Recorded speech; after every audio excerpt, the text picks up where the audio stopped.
कर आएंगे? मनापासून बोलवलं की देव येतो म्हणते. वारुळात बसून बसून याला कटाळा आला की माणसाची परीक्षा घ्यायला येतो बाहेर हा दगड.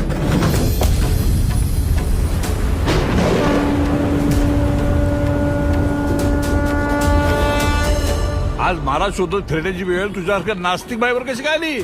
माझ्या आस्तिक नवऱ्यामुळं. काय एक आला आमच्यात जरा वाद झालता तर तुमच्या देवळाला कुलूप लावून चावी सोबत घेऊन गेलाय तू.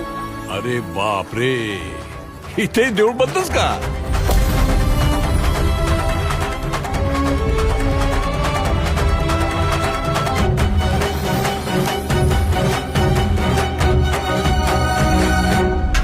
अगे नास्तिके, प्रत्येक युगात तुझ्यासारखे कित्येक रावण आणि कित्येक दुर्योधन पाहिलेत मी.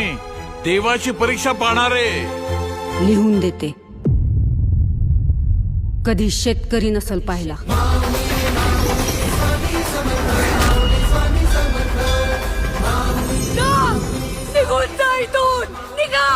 परीक्षेला बसवलंस ना तुम्हाला. आता परीक्षा दिल्याशिवाय मी जाणार नाही. आता परीक्षा देवाची.